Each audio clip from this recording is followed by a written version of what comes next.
Bonjour à tous et bienvenue sur la chaîne de l'Examen Crypto. Nous sommes le lundi 9 juin 2025. Actuellement, il est 11 heures. On va faire un point en cette début de journée sur bien évidemment la situation du Bitcoin. On va regarder les altcoins, on va regarder les indicateurs, on va regarder les news. Bref, gros programme. Allez, on s'installe et on démarre avec cette cryptomap qui reprend des couleurs du côté du ICP. ICP, je rappelle qu'elle avait été donnée il y a 2 ou 3 jours dans le club Lexa Rocket et effectivement, elle s'est mise à performer. Donc encore une belle petite pépite dénichée dans les vidéos privées. Sinon, tout le reste est plutôt en train de stagner. Bon, on a quand même des performances de 2-3%. Bon, ça c'est bien parce que le Bitcoin il a réussi à récupérer un petit peu hier. On va regarder ensemble que le Bitcoin a fait une très belle clôture. Bref, on démarre cette vidéo. On voit directement la partie concernant les news. Alors, il s'est passé pas mal de choses encore hier. Alors, qu'est-ce qui s'est passé réellement? Eh bien, il y a eu déjà des vidéos qui ont été faites, notamment le DEAI, le GRT dans les vidéos privées. Du côté du Injective, on s'est pris un plus 20,77% depuis ma vidéo faite dans le club. On a vu tout à l'heure le ICP aussi. Bref, si vous aussi vous souhaitez rejoindre les vidéos privées, vous avez le lien en description de vidéo. Le Bureau argentin de lutte contre la corruption a blanchi le président Javier Milei des accusations de violation de l'éthique liées à la promotion du token Libra.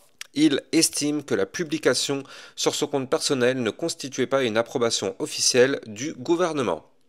Un dirigeant de Metaplanet affirme que les actions préférentielles adossées au Bitcoin pourraient accélérer l'adoption crypto au Japon, un marché encore sous-exploité prêt à s'ouvrir aux actifs numériques. Donc ça, c'est quand même une bonne nouvelle. C'est vrai que c'est pas pour tout de suite, mais ça pourrait ramener pas mal de liquidités encore du côté du marché. Voilà, ça c'est le ICP qui s'est mis à performer vraiment pas mal. Alors ça continue de pousser, donc tant mieux. Quoi d'autre? Ah oui, Michael Saylor qui est en train de teaser une nouvelle phase d'accumulation pour le Bitcoin. Donc vous le savez, à chaque fois qu'il fait référence à ce tracker, c'est bien évidemment pour continuer d'acheter. La question, c'est pas quand, c'est pas où, c'est combien de Bitcoin va-t-il acheter encore.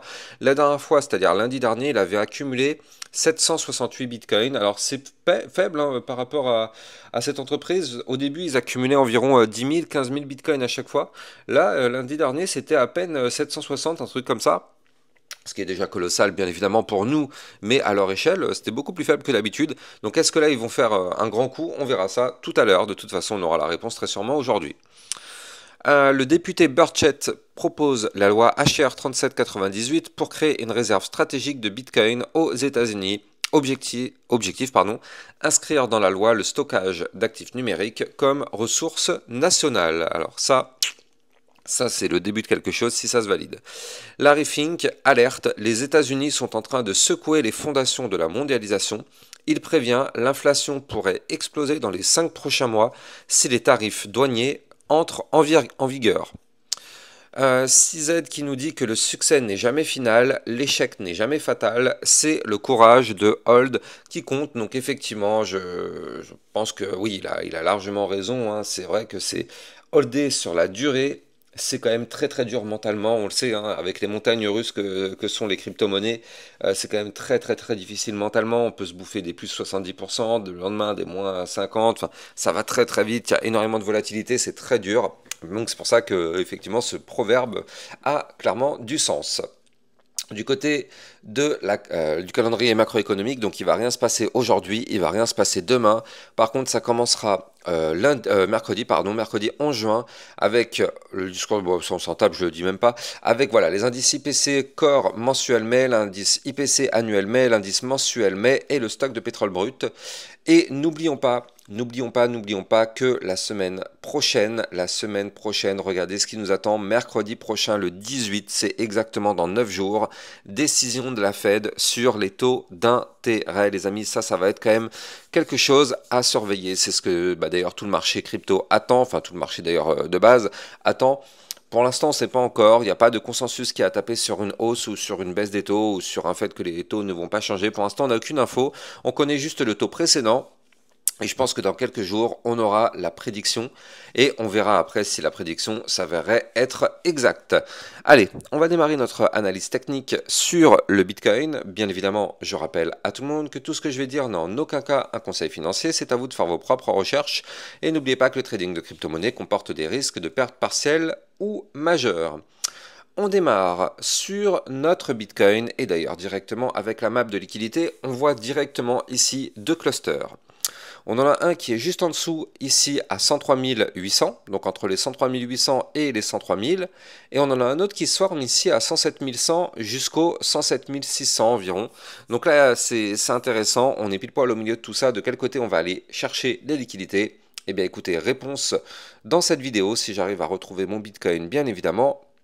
En attendant, histoire de meubler, voilà, je rappelle que normalement, vous le savez, hein, je vous fais des vidéos à 8 heures du matin tous les jours, mais bon là, étant donné que c'était mon dernier jour de repos, c'était bien de faire une petite grasse matinée, donc voilà, de temps en temps quand même, ça fait plaisir de casser un petit peu la routine, mais bon, ne vous inquiétez pas, dès demain, bien évidemment, les vidéos reprendront à 8 heures du matin, je rappelle le programme, les vidéos analyse Bitcoin et news 8 heures du matin, à midi, une vidéo concernant une altcoin, et en général, vers 17h, 18h, une autre vidéo concernant la situation du Bitcoin en fin de journée. C'est comme ça qu'on est sur ma chaîne YouTube tous les jours quasiment. Donc n'hésitez pas à vous abonner si vous voulez du contenu de qualité et aussi à cette fréquence-là. Alors du côté du Bitcoin, hier je vous l'ai mis sur mon Twitter officiel, hein, mais vous le voyez, on a eu quand même une belle clôture, donc c'est ce que j'avais dit, voilà, il était 2 heures du matin hier, hein, je vous avais mis un post, très belle clôture hebdo pour le Bitcoin, les niveaux clés énoncés dans ma vidéo d'hier n'ont pas été breakés, alors justement quand je parlais de ces vidéos, de ces niveaux clés, eh bien effectivement je parlais déjà et d'une en hebdomadaire ici du haut du range hebdo à 104 500 $, c'est ça, pour l'instant on a parfaitement tenu. Et surtout, je parlais de cette vue jour, donc en vue moyen terme, il faut absolument qu'on reste au-dessus ici du niveau clé des 105 052, et pour l'instant, comme vous pouvez le voir, on est bel et bien au-dessus, on a clôturé la journée au-dessus. On a cassé il y a 2 jours la ligne de tendance baissière, ça c'est une très bonne nouvelle. Hier, de toute façon, on n'avait aucun volume, j'ai envie de dire un peu comme tous les week-ends, hein. Les week-ends, le volume reste quand même extrêmement faible. Donc hier, eh bien, on était dans une tentative de confirmation qui s'est validée d'ailleurs, et on a clôturé la journée d'hier sur un doji entre eh bien, le milieu des bandes de Bollinger et le haut de l'ancien range, donc ici à 105 050. Donc, un doji, c'est quoi? Je le rappelle, c'est un chandelier japonais d'hésitation, effectivement, d'indécision totale. Donc là, en tout cas, une indécision qui pour l'instant est plutôt soldée par une phase, pour le moment en tout cas haussière, hein, vous le voyez, on est plutôt dans le vert.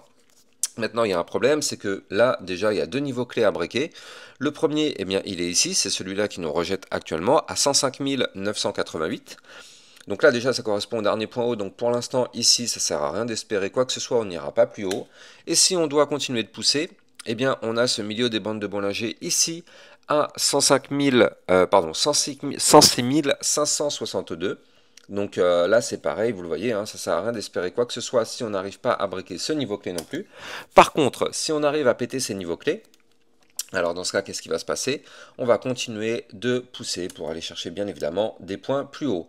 Souvenez-vous, là, ici, on avait fait quand même quelque chose d'intéressant du côté du Bitcoin. Vous le voyez, on avait chuté, on était venu trouver bottom ici sur le bas du range, comme on peut le voir sur ce tracé, au millimètre près, vraiment au millimètre près. On a rebondi sur le bottom du bas du range et boum, on reprend de la force. Donc là, pour l'instant, on ne peut pas parler de reprise haussière, étant donné qu'on n'arrive même pas à breaker le dernier point haut. Donc comme ça c'est clair, oui, on a repris de la force, ça c'est vrai, mais on n'arrive pas à récupérer le dernier point haut, donc qui dit récupérer le dernier point haut dit récupération d'une structure, enfin d'une phase haussière, mais nous ce n'est pas notre cas actuellement.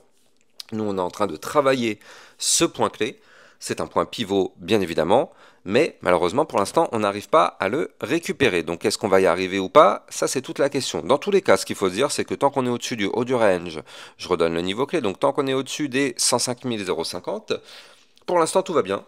Tout va bien du côté du Bitcoin, on est au-dessus du niveau clé de support, on n'arrive pas à le breaker, ça tient, tant mieux, parfait, donc tout va bien. Ce qu'il faut noter aussi, c'est qu'il y a 2 éléments qu'il va falloir noter. Le premier, c'est le momentum MACD qui se rapproche doucement mais sûrement d'un cross-bull. Donc là, on n'y est pas encore, mais vous le voyez, on est clairement dans une phase en déclin du côté des bears.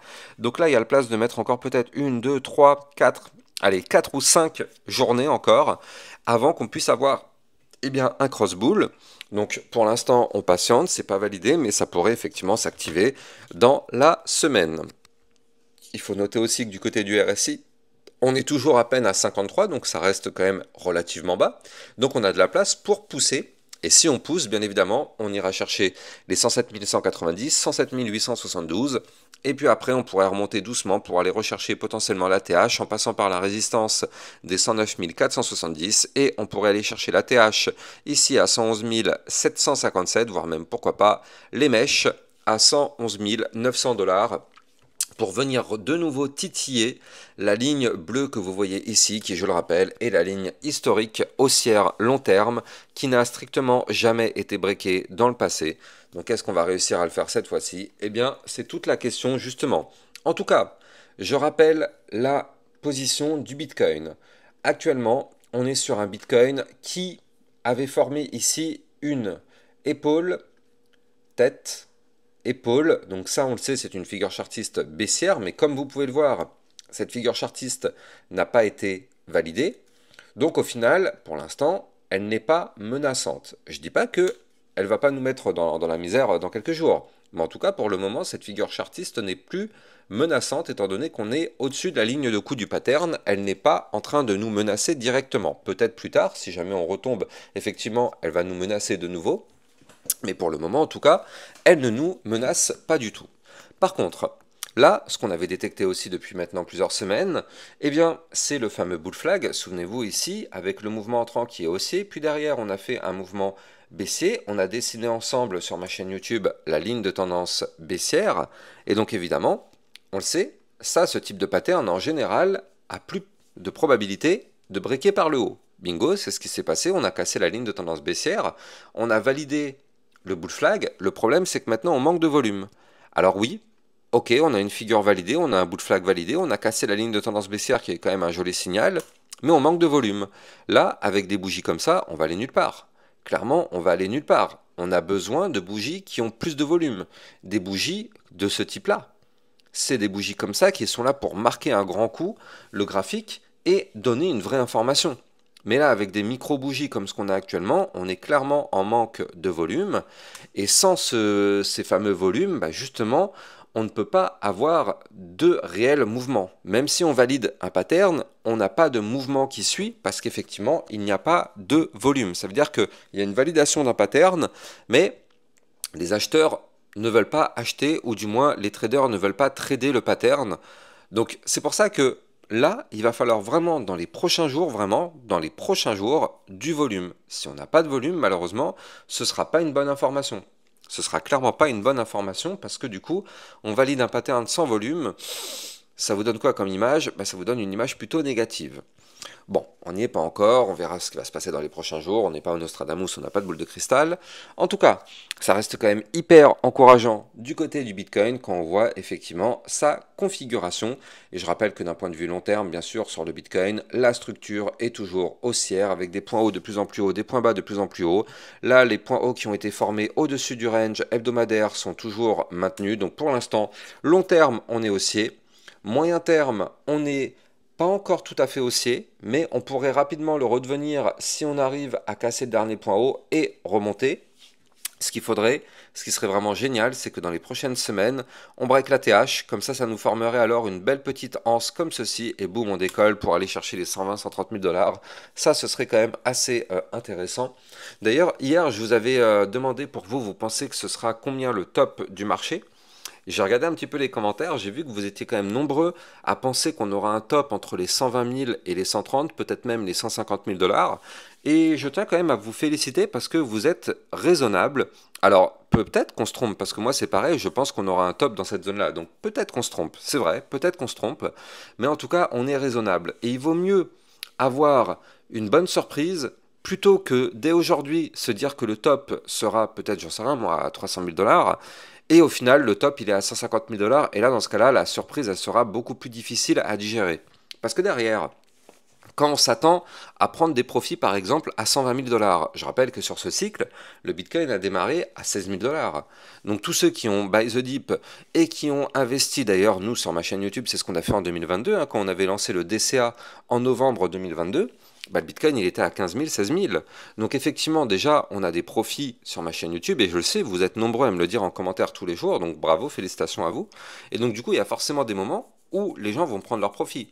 Donc ce qui est bien, c'est que les gens vont avoir en tête, déjà, dès les 120 000, 130 000 $, l'idée qu'il faut commencer à prendre ses profits.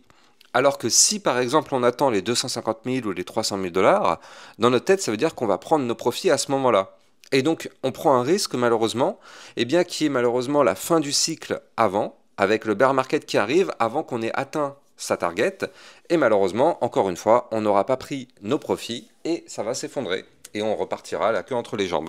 Donc je pense qu'il vaut quand même mieux avoir une target atteignable, sérieuse, effectivement, entre les 120 000 et les 130 000, et se dire que voilà, commencer à prendre ses profits dès ce moment-là, ça peut être intéressant. Comme ça, au moins, on ne se retrouvera pas le bec dans l'eau. Si directement, par exemple, j'en sais rien, moi, nous, imaginons, on se donne comme target les 130 000 et à 135 000 dollars, boum, c'était le top et on se met à démarrer le bear market, c'est pas grave, au moins, on aura quand même réussi à prendre des profits. Je rappelle que c'est notre but, si on est en crypto-monnaie, c'est pour se faire de l'argent, c'est pas pour regarder un wallet gonflé dans le vert tous les jours et au final, on prend aucun profit. Ça n'a strictement aucun intérêt. Je rappelle qu'on est là pour niquer le marché, on est là pour se faire du fric, on n'est pas là pour regarder les wallets et se partager des screenshots si au final, on ne prend pas si on ne prend pas nos profits, ça n'a strictement aucun intérêt. Allez, on va en profiter pour aller jeter un coup d'œil du côté des altcoins. Avant ça, je rappelle bien évidemment que vous pouvez me suivre sur Twitter pour recevoir toutes les news et toutes les actualités crypto. Vous pouvez aussi bien évidemment rejoindre les vidéos privées. Vous l'avez vu, on a réussi à avoir des belles opportunités avec le ICP, l'Injective ces derniers jours. On se régale, on est en train de prendre pas mal de profits. Les liens sont en description de vidéo. Allez, du côté de l'Ethereum, qu'est-ce qui se passe? Eh bien, tout simplement, il se passe des choses intéressantes et on est en train de travailler toujours ici, cette zone de consolidation. Alors pour l'instant, rien n'est validé. Encore une fois, je vous ai dit, il ne faut pas être pressé. Il ne faut vraiment pas être pressé. On le sait, je vous l'ai déjà dit 1 milliard de fois, on le sait, l'Ethereum prépare un mouvement très important. Il est en train de préparer là facilement un plus 10, plus 15 ou moins 10, moins 15. Facilement, vraiment très très facilement, peut-être même plus, mais pour l'instant, on est dans une accumulation, on ne sait pas de quel côté va casser cette accumulation, c'est pour ça que je vous dis de plus ou moins, on n'a pas de boule de cristal, on ne sait pas de quel côté va breaker cette accumulation. Tout ce qu'on sait, c'est que là, l'Ethereum, il est en train d'accumuler, mais vraiment massivement. On a des bandes de Bollinger ultra compressées. Ça, on le sait, on aura un mouvement de sortie qui sera très important. Et même quand je dis 10 ou 15%, ça peut être en réalité même beaucoup plus. On peut avoir facile là sur ce type de mouvement-là du 30-40% en réalité. Donc la vraie question, c'est de quel côté on va breaker cette latéralisation. Je redonne les niveaux clés. On a un bas de range à 2440 $. On a un haut de range ici à 2737 $. C'est d'ailleurs pour ça que je me suis mis une alerte vers le haut du range et une alerte vers le bas du range. Comme ça, moi, je serai prévenu et je suis sûr de ne pas rater le mouvement. Mais en tout cas, là, il faut quand même noter, on a une consolidation monstrueuse. C'est une crypto qui a quand même pas mal tenu. Vous le voyez, là, il y a quelques jours, il y a eu pas mal de cryptos qui ont retracé un peu. L'Ethereum, lui, n'a pas retracé. Alors oui, il a retracé, bien sûr, mais on est toujours à l'intérieur du range. Donc, franchement, très intéressant à surveiller. De toute façon, je n'arrête pas de vous le dire, l'Ethereum est chaud bouillant. C'est juste qu'il ne faut pas être pressé. Il y en a encore peut-être pour plusieurs jours, plusieurs semaines. Ne soyons pas pressés. Ça, c'est l'erreur numéro 1 qu'on fait en crypto-monnaie. Quand on est pressé, malheureusement, on se fait toujours avoir sur ça. En tout cas, là, ce qu'il faut se dire, c'est que du côté de l'Ethereum, moi, ce que j'aime, c'est qu'on a une très jolie ligne de tendance baissière RSI qui est ici. Et du côté du graphique, eh bien, on n'est pas vraiment baissé, on est toujours dans cette structure de consolidation. Donc c'est là où c'est intéressant, c'est qu'en fait ça nous forme une sorte de divergence haussière du côté de l'Ethereum. Et ça c'est quand même très intéressant. Du côté du RSI on est à peine à 51, donc on est sur la zone de neutralité. Franchement c'est hyper intéressant et regardez comment les deux lignes sont parfaitement symétriques. C'est-à-dire que ici on a une ligne de tendance haussière qu'il va falloir breaker. Donc on n'en est pas très loin, vous le voyez ici, on n'en est pas très loin. Et ici, on a une ligne de tendance baissière qu'il va falloir breaker. Et là aussi, on n'en est pas très loin. Donc là, clairement, on est sur une convergence. Et à un moment donné, ça va péter. Ça va péter du côté de l'Ethereum. Il faut juste être prêt. Il faut juste être prêt à se dire que ça va péter fort vers le sud ou péter fort vers le nord. On s'en fout, c'est pas ce qui nous intéresse. Nous, ce qui nous intéresse, c'est de savoir que cet Ethereum va se mettre à exploser très bientôt. Exploser, encore une fois, on ne sait pas de quel côté. Il y a pour l'instant quelques signaux qui nous disent que potentiellement on pourrait avoir une cassure vers le nord, étant donné qu'on a cette divergence baissière qui est en train de se mettre en place, divergence haussière qui est en train de se mettre en place. On n'est pas loin de tenter la cassure de la ligne de tendance baissière RSI. Donc franchement, du côté de l'Ethereum, il y a des petits signaux, des petits indices, mais à ce jour, ça n'a strictement aucune valeur. Déjà, pour moi, tant qu'on est sous cette ligne de tendance haussière du côté du graphique, pour moi, c'est très délicat de dire que l'Ethereum va pouvoir péter par le haut ce range. Tant qu'on n'arrive même pas à récupérer cette ligne de tendance baissière, pour l'instant, c'est très compromis. En tout cas, je rappelle que vous pouvez trader cette crypto-monnaie comme toutes les autres sur Binance. Vous avez mon lien de parrainage en description de vidéo. Ça vous permet d'obtenir un bonus à vie sur vos frais de trading. Et surtout, ça vous permet de trader sur une plateforme enregistrée PSAN auprès de l'AMF. N'hésitez pas, le lien est en description de vidéo. La bonne nouvelle aussi du côté de l'Ethereum, c'est que là, en fait, oui, on a la ligne de tendance haussière qui est ici. D'ailleurs, je vous donne le niveau clé. Le niveau clé, il est à 2552 aujourd'hui, mais comme je vous l'ai dit déjà dans les précédentes vidéos, tous les jours, le niveau clé est de plus en plus haut, bien évidemment. Ce qu'on appelle une ligne de tendance haussière. Et on est quand même tout proche du milieu des bandes de Bollinger, donc je rappelle comment ça fonctionne. Actuellement, on est sous le milieu des bandes de Bollinger, donc le milieu des bandes de Bollinger sera une résistance. Si on casse le milieu des bandes de Bollinger, ce serait pour aller prendre la direction du haut des bandes de Bollinger. Soit on arrive à les breaker et on continue de monter, soit on n'arrive pas à breaker le haut des bandes de Bollinger, donc on va chuter pour retourner rechercher le milieu des bandes de Bollinger, mais cette fois-ci sous forme de support, soit on rebondit, on retourne rechercher le haut des bandes de Bollinger, soit ça ne tient pas et on retourne rechercher le bas du range. C'est comme ça que ça fonctionne en trading de range avec des bandes de Bollinger très resserrées. En tout cas, si vous avez kiffé la vidéo, n'oubliez pas de liker, commenter, partager au maximum. Vous le savez, ça participe au référencement de ma chaîne YouTube. Et surtout, abonnez-vous pour recevoir tous les jours 1, 2 à 3 vidéos concernant le Bitcoin et les altcoins. Activez bien la petite cloche pour être sûr de recevoir les notifications. Excellente journée à vous, à plus tard, ciao ciao. Bitcoin, Ethereum, you know the drill. Lost it all but came back with the skill. I lost it all but now I'm back. Crypto millionaire, that's a fact. Looking stacked, bounce back stronger than before. Digital money making me soar. Learn my lessons, played it smart. Crypto king from the start.